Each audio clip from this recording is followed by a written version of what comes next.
Please, because we have a lot of activities, I need all the junior and senior to come and fill the hall to listen. So it's our pleasure and honor to be here in AstraZeneca Symposium. Professor Dr. Hisham Afif, Head of Clinical Oncology, Nasr Al-Ain Hospital, School of Medicine, is my co-chair, and he will introduce the first speaker.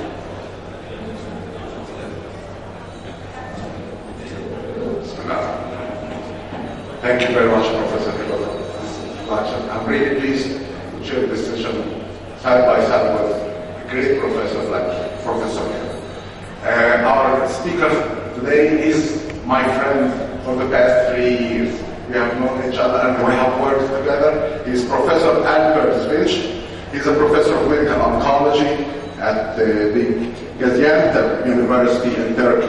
He will speak to us about optimizing treatment strategies in the management of metastatic breast cancer. Please, Professor Finch. Thanks, Dr. Hisham.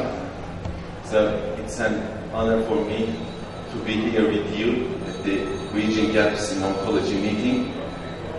So it's nice to meet with old friends. We were working together for the last 3 years in the Middle East and North Africa region with Dr. Hisham.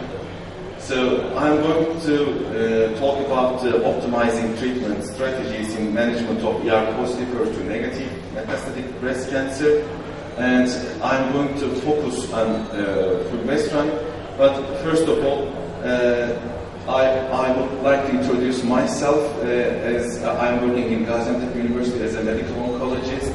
Gaziantep is a city located in the southeastern part of Turkey, near the city Aleppo, as Halep in Arabic. So I am very close to the patients coming as a refugee from Syria to our hospital. And the third point I want to focus on is today is the 29th of October 2015. Today is a special day for Turkey.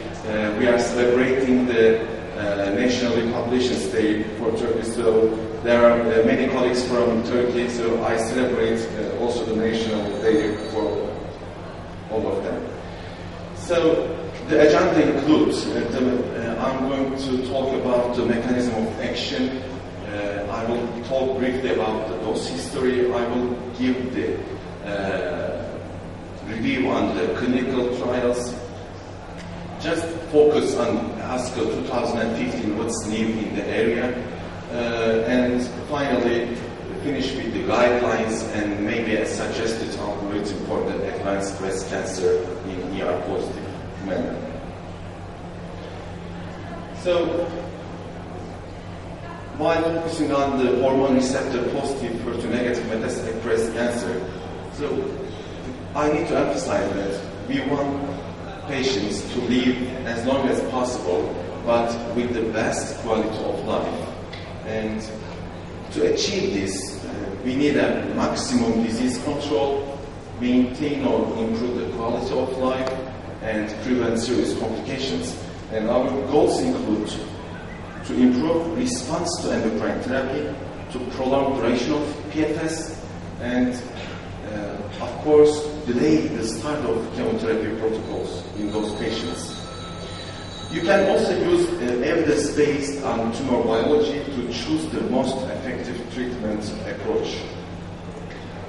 So let's look at the mechanism of action of fulvestrant. How is it working? Why it's different from the AIs? Why it's different from the tamoxifen? So the red balls are the estrogen, the blue ones are the estrogen receptor.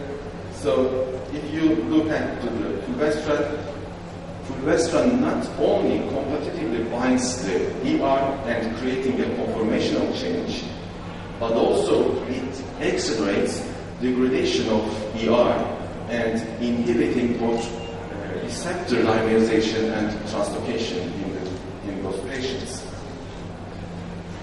So it's unlike tamoxifen, it has a downregulation and liberation of ER. The preclinical evidence indicates that this may limit the ER growth factor receptor crosstalk with alternative pathways. So we know that crosstalk is very important in the resistance mechanism of endocrine treatment. But we don't know, is it a talk or is it a whisper, a cross whisper between the cells, the nuclei, and the pathways. And downregulation is also important in this manner because in patients experiencing clinical benefit with fulvestrant, there is a downregulation of ER, but it's absent in patients showing no response. So let's look at the cartoon once again, just to emphasize that how estrogen, fulvestrant, and receptor works. So the purple ones are the fulvestrant, the green ones are the estrogen, and the red ones is the estrogen receptor. And if you look to the fulvestrant mechanism, it inhibits the coactivation of AF1 and AF2, unlike tamoxifen. So if you look at the tamoxifen mechanism of action, it's a selective agonist for the estrogen because it doesn't inhibit the coactivation of AF1 and AF2. So by doing this, if fulvestrant is on ER, the estrogen system is not working and there is no dimerization and translocation. So to understand the hormone receptor positive, HER2 negative breast cancer, we should define the endocrine sensitivity by clinical scenarios. So there are 3 scenarios in those patients. A patient may be highly sensitive to endocrine treatment, or have a moderate sensitivity, or a low sensitivity. So to define the highly sensitive manner, the patient either did not receive a prior endocrine treatment, that's the patient is highly sensitive, or the patient progressed more than 12 months of completing adjuvant endocrine treatment. In the moderate sensitivity, the patient is either progressed during adjuvant endocrine treatment or within 12 months of completing it, or progression after clinical benefit to prior endocrine treatment, or HER2 positive, ER positive advanced disease. And in the low sensitivity, you will guess that it's a very early progression, less than 2 years on adjuvant endocrine treatment, or there is no clinical benefit to prior endocrine therapy for the advanced disease. I'm going to focus on this slide once again at the end. So, I was talking about endocrine resistance, about the crosstalk. So, how is it forming the ER, IGFR, and EGFR HER2 pathway? So, all of the pathways unite in the PI3 kinase pathway. So that's why we have an mTOR inhibitor used in the ER positive resistance because of the crosstalk between the mechanisms. So fulvestrant is a dose history because it started with the low dose, then come to a loading dose, and then to a standard dose. I will call in my review as fulvestrant 250 as low dosage. And while I was talking about trials 20 to 21 and its combined analysis, the fulvestrant dosage is just 250 milligrams, and there is no 14th day of fulvestrant application.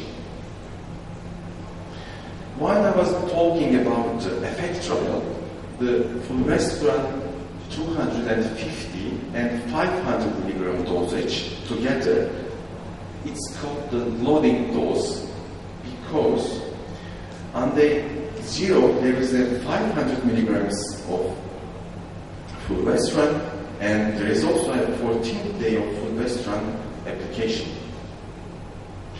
So, while I'm going to talk about the confirmed and first trials, the fulvestrant 500 milligrams, and there is also a 14th day of fulvestrant application, then every month 500 milligrams. So, if you concentrate on the post-treatment mean ER scores, it's in the Robertson study, which is published in the early 2000s, and it shows that if you increase the dosage of fulvestrant from 1 nanogram milliliter to 2.5 or to 5 nanograms, the post-treatment mean ER scores are decreasing. And if you combine the Robertson study with Lefran's study, Lefran's has given 7 nanogram milliliter and 23 nanogram milliliter in studies, and see that the patient, if they receive 7 to 23, the mean ER scores are close to 0, and we know that 500 milligram application of fulvestrant is equal to 14 nanograms per milliliter, so it's between the 7 and 23 nanogram per milliliter, inhibiting 97% of the mean ER scores. Let's look at the pharmacokinetic model of the plasma fulvestrant values. So at the bottom you see a purple line. The purple line is 125 milligrams of application every month. So the pharmacokinetic model shows a low dose application, and in the middle you see the brown area, and it's 250 milligram application, and at the upper side you see the 500 days and with loading dose, you see that the levels are high above 125 and 250 milligram application. So let's come to the clinical studies. Because fulvestrant 250 milligrams, which is the low dose, demonstrates similar efficacy to AIs in hormone receptor positive advanced breast cancer. I'm going to talk briefly about the studies 20 to 21, EFFECT trial, and SOPHIA trial. So, trial 20 is a European study which is randomized to fulvestrant 250 milligrams as a study arm, and in the standard arm it's anastrozole 1 milligram daily, and those patients previously received tamoxifen. The trial 21 is the North American randomized double-blind study.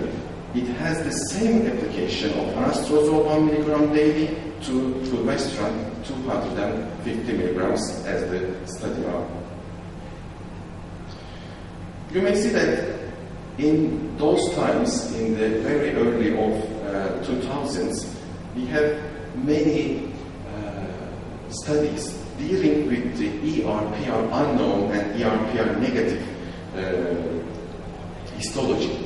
So those patients are also included in the fulvestrant arm and anastrozole arm, both in the 20 study and 21 study. You see that the 87% of the patients are really ER positive and PR and or PR positive. Let's look at the clinical benefit rates in the second line. So please note that those are the second line studies because they received prior endocrine treatment. If you have a look to the complete response, fulvestrant has a 4.5% of complete response in the second line and 16.2% partial response also in the second line, and a clinical benefit ratio of 45%. So anastrozole also has the clinical benefit of 45% in the 20 study. In the 21 study, if you look at the fulvestrant level, the clinical benefit ratio is 42% and the anastrozole is 36%. There is a 6% difference favoring fulvestrant. The time to progression is for fulvestrant 5.5 months and anastrozole 5.1 months in the 20 trial. And if you combine the 20 to 21 as a combined analysis, the fulvestrant 250, which is the low dose, is 5.5 months for the time to progression, and anastrozole is 4.1 months without statistically significant difference, but there's a numerical favoring of fulvestrant, just 250 milligrams. So the fulvestrant in a low dose is at least equal to anastrozole 1 milligram in the second one. The tolerability profile of fulvestrant 250 versus anastrozole, you see that there are the side effects. I will call it as the group side effects: GI disturbances, hot flushes, thromboembolic disease, urinary tract infection, and so on. So they are the same level in the fulvestrant and anastrozole arm. Which is different is the joint disorders, which is more pronounced in the anastrozole arm. So at least the same efficacy with less side effects. So I'm moving on to the EFFECT trial, and please note that EFFECT trial has also a group of patients who have prior aromatase inhibitor failure. So this is also a second-line study, and please also note that EFFECT trial has used a loading dose apart from the 250 milligrams dosage. So those patients either receive exemestane 25 milligrams orally daily and placebo for fulvestrant. So this is a randomized trial, and the patients received placebo intramuscularly for the fulvestrant, or there is a fulvestrant loading dose as the study group with the placebo of exemestane. And the patients received instead of 250 milligrams, they received 500 milligrams on day 1, and then a 14-day application of 250 milligrams. And if the patients are progressed, they are followed for survival.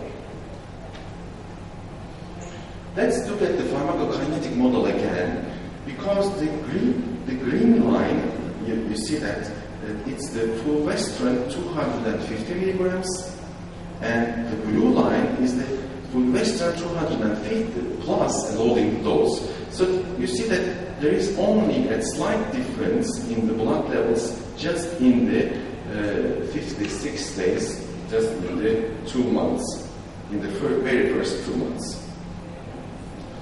So the EFFECT trial showed similar efficacy to exemestane in the second line after aromatase inhibitor failure. So it's 3.7 months in the time to progression levels as exemestane, and there is no statistically significant difference. So exemestane is equal to fulvestrant with a loading dose, I should say. And just the one slide about the SOPHIA trial, and it also compared the fulvestrant 250 with exemestane, and in this trial, fulvestrant is 4.8 months, and exemestane has a 3.4 months PFS, and it showed that there is no statistically significant difference, but the numericals favor again the fulvestrant arm. So how come we approach to the 500 milligram dosage in fulvestrant. It's about the NIBIST trial. It's a pre-surgical phase 2 study, and it's randomized open-label trial in postmenopausal patients with ER-positive and measurable stage breast cancer. And the patients received fulvestrant 500 milligrams after biopsy, and they received the 500 milligrams intramuscularly on days 0, 14, and 28, and 28 days, then after every month. And after surgery, they had weeks 4 and week 16 ER expression levels.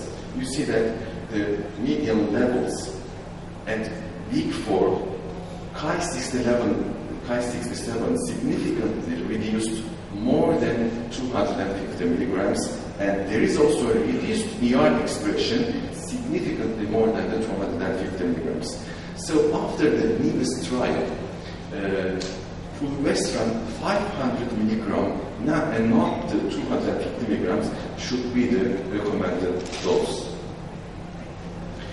But we have to confirm this, and confirmed trial is a confirmation trial whether fulvestrant 500 milligrams is better than 250 milligrams in hormone receptor positive group. So the trial design includes the postmenopausal patients, ER positive, advanced breast cancer, after 1 prior endocrine treatment. The standard arm is the fulvestrant arm, the study arm is the fulvestrant 500 milligrams arm, and the primary endpoint is the PFS. So let's look at the patient population. You see that the visceral involvement is very important in those patients, and many patients receive chemotherapy just because of the visceral involvement. And you see that fulvestrant 500 milligram arm and fulvestrant 250 milligram arm both receive as a 60% of visceral involvement, and the patients are previous sensitive to endocrine treatment is around 60%. So if you look at the number of previous therapies, accordingly 90% of patients received as a second-line treatment, and just the 12% of patients received as a third line in the population. Let's look at the key efficacy outcomes. The median PFS is 6.5 months, favoring the 500 milligrams arm, and it's just 5.5 months in the fulvestrant 250 arm. If you look at the median overall survival, it's 26.4 months in the 5 milligram arm and 22.3 months in the 250 milligram arm. So it's favoring a 4 months difference in those population with endocrine resistance. So if you just look at the diagram, it's a slight difference between those blue and pink arm. It's a 1 month difference in the PFS, and all of the subgroup analysis confirm that fulvestrant 500 milligram is better than the 250 milligram in all of the subgroups, including the age, including the visceral involvement, the receptor status, last on endocrine treatment. And if you have a look to all patients' hazard ratio, it's 0.80 favoring fulvestrant. And the overall survival of the confirmation trial showed that if you look at the 50% maturity of the patients, we saw that there is a 2.5 months in the 50% maturity group. However, if the data gets mature to 75%, the difference gets 4.1 months. So it's very important to have the full maturity, maybe the survival difference gets even bigger. So fulvestrant 500 milligrams is associated with a 4.11 difference in median overall survival, and there is a 19% reduction in the risk of death if you are using 500 milligrams instead of 250. Let's look at the safety profile, and we saw that although you are doubling the dosage of fulvestrant from 250 to 500 milligrams, just the gastrointestinal disturbances increased in the terms of side effects. And hot flushes, injection site reactions, ischemic cardiovascular disorders, and joint disorders are generally the same. So there is at least the same side effect as 250, but there is a overall survival difference beside the PFS difference. So the quality of life also did not differ between those patients receiving either the low dose group or the standard dose group as well. And there was no deterioration of the quality of life on patients on 500 milligrams. So the question arises at that point is, how does fulvestrant compare to an aromatase inhibitor? So to answer that question, we should go on to the ESMO 2012 in Vienna. Dr. Peter Schmidt from United Kingdom has published an abstract about the adjusted indirect comparison analysis, which demonstrates a significant benefit in progression-free survival, fulvestrant 500 milligrams compared to anastrozole. So let's look what Peter Schmidt has found. So we have a comparison between fulvestrant 250 milligrams to anastrozole. That's the trials 20 to 21, which has a hazard ratio of 0.95. So you can come to a conclusion that those are the same. Anastrozole is equal to fulvestrant 250 milligrams. So if you look to the confirmed trial and the other finder trials, you see that fulvestrant 250 is inferior to fulvestrant 500 milligrams, and the hazard ratio in the confirmed trial, as I just said, is 0.8. So what Peter Schmidt did is the indirect comparison of the fulvestrant 500 milligrams to anastrozole. And he was using Butcher methodology and found that if it's the situation, the hazard ratio should be 0.76, favoring the fulvestrant if you indirectly compare the anastrozole with fulvestrant. And we are going to see that there are phase 2 trials, which is just published, the first trial, and Falcon is the phase 3 trial, which I'm going to explain. So the first is the first-line phase 2 study. Please note that the other trials were second-line trials. So it's the first-line phase 2 study comparing the anastrozole with fulvestrant, the direct comparison, and if the patients progressed, they are followed up for survival, and the primary endpoint was the clinical benefit ratio. If you look at the total clinical benefit ratio, you see that there is a 5% difference between the anastrozole arm and the fulvestrant arm. But please note that this is a phase 2 trial, and stable disease more than 24 weeks is an important endpoint in those trials having an ER-positive tumor. And you see that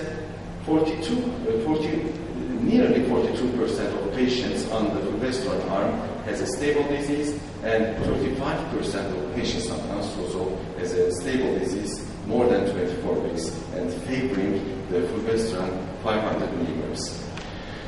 So this is the updated time to progression data from the phase 2 randomized study.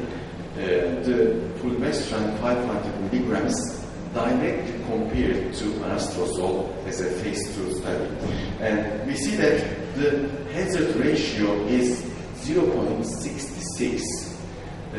What Peter Schmidt found indirectly was the HR score of 0.76.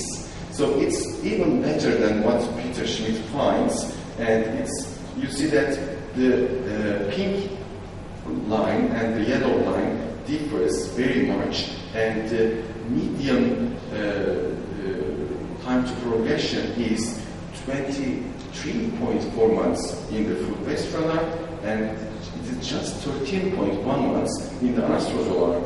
So there is a real difference between the arms. It's 10 months as a first-line study.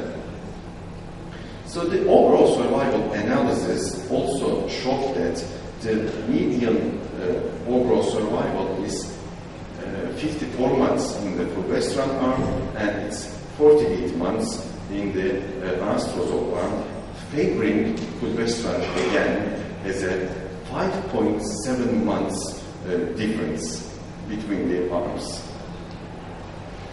So this first trial had just published in the Journal of Clinical Oncology as a fulvestrant 500 versus anastrozole, the overall survival analysis on September the 14th, just a month before. And the authors conclude that fulvestrant 500 milligrams extends overall survival versus anastrozole as a phase 2 study. So there is an ongoing phase 3 study which is called Falcon, and it has the same study design as the first trial. Postmenopausal women presenting with ER-positive metastatic breast cancer, but not previously treated with any hormonal treatment. So it's a first-line study comparing anastrozole with fulvestrant, and I put this score, HR score of 0.76, which is statistically found indirectly. So maybe Falcon study is going to explain us in ASCO 2016. We are going to hear about the results, and I am very keen on the hazard ratio of 0.76, if it's going to explain an indirect comparison or not. So what are the current options for those patients besides fulvestrant 500 milligrams monotherapy? Is it a combination with other hormonal treatments? Is it mTOR inhibition with everolimus plus a hormonal treatment, or a combination of hormonal treatments with new molecules? So let's look at the combination trials. So there are first-line combination trials. If we have two options, why don't we use together? So it's a good question. Why don't we use the anastrozole plus fulvestrant? So two phase 3 trials are going to answer this question. PEG trial consisting of 500 patients and SWOG trial consisting of 700 patients. They have the same study design, comparing anastrozole as the standard arm and the combination arm as the study arm. If you have a look at the PFS results, so the PEG trial showed that there is no difference between the combination arm and the monotherapy arm. But the SWOG trial showed that a 1.1 months difference favoring the combination arm. But those are the studies which used the fulvestrant dosage as 250 milligrams. So we are not sure whether fulvestrant 500 milligrams plus anastrozole is better to anastrozole or not. So let's move on to the mTOR inhibition. We have 3 different phase 3 trials.